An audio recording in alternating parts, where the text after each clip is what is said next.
So, what happens when a government program, one designed to give the poorest people a free house, gets completely twisted into a system of extortion?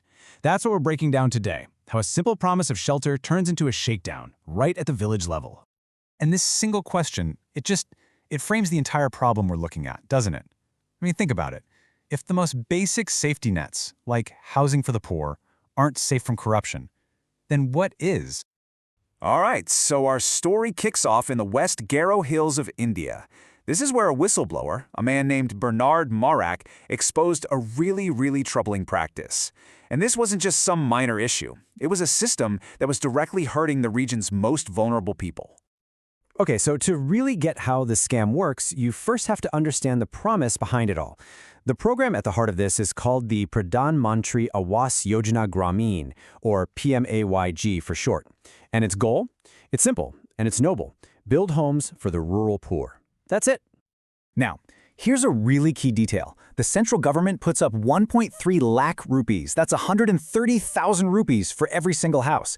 And crucially, this money goes directly into the beneficiary's bank account. The whole idea, the whole point, was to cut out any middlemen and make sure the family gets every last rupee.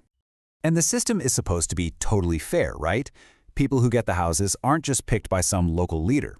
Nope, they're selected based on official poverty data from something called the Socioeconomic Caste Census. So on paper, it's all data-driven, totally impartial. So if it's such a well-designed system, how does it all fall apart? Well, it starts with a simple, little technical requirement that gets twisted into a point of extortion.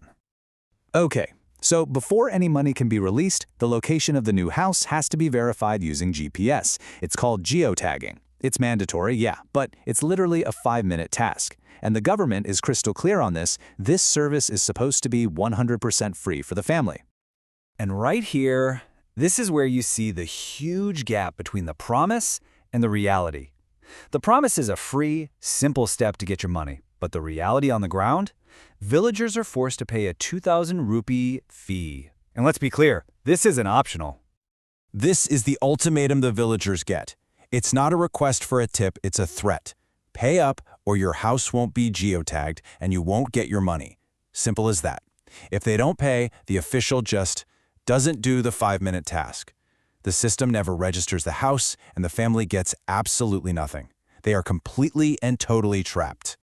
And you know, the stakes for anyone who even tries to speak out are incredibly high. This isn't just about money changing hands. It's enforced with raw intimidation. The headman of one village, Bhangarpar, he tried to expose this racket, and he got death threats. People are literally being silenced. But here's what's so important to understand. This isn't just about one housing program being scammed. What was uncovered here, it's really just a symptom of a much wider problem. I mean, let's just look at the scale of this one scam alone. If officials are charging 2,000 rupees for each of the 10,000 houses that are planned, well, you do the math. That's a 2 crore rupee illegal haul. That's 20 million rupees. These are small bribes, sure, but they add up to a massive criminal enterprise. And this exact same pattern, this small-scale extortion, it just repeats itself across so many other vital welfare programs. You want a job card for guaranteed work? You got to pay a bribe. You need your ration card processed so you can get food? Oh, there's a processing fee for that. You're trying to get a pension approved? Yep, you're going to have to pay for that too. It's just the very programs that are supposed to fight poverty are actually being used to keep people in it. So how does something like this happen so systematically? I mean, it's clearly not just one bad apple at the bottom. The truth is, it's an entire ecosystem of corruption, with money getting siphoned off at every single level of the bureaucracy. Let's just follow the money on its journey down the ladder, okay? It can start all the way up at the state level, where contractors inflate costs to pay commissions. Then it moves to the district level, where engineers and officials take their slice. It trickles down to the block level, where someone else takes a cut. And then finally, it gets to the village secretary, who extracts that final illegal fee directly from the family that needs it most. Here's the real-world impact. This is what it all boils down to. By the time that money finally reaches the family, as much as 50,000 rupees of the original aid has just vanished. Poof, gone into the system. So they're left with just a fraction of what they were promised to actually build their home.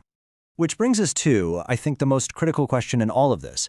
How is a system that is so obviously broken, so predatory, how is it allowed to just keep going? Why does it persist? Well, a big part of the answer lies in a concept called street-level bureaucracy. See, the local official, that person in the village, they hold all the power. For a villager, that person is the government. There's no one else to turn to. There's no higher authority you can just call up and appeal to. And that total power imbalance, it makes people completely vulnerable. And that really leaves us with one final, very powerful question to think about. If a village headman who tries to expose this corruption gets death threats, and the government does nothing, what message does that send to everyone else? It sends a pretty clear message, right? That whistleblowers will be punished and the corrupt will be protected. And that's a question that really challenges the entire idea of governance and justice.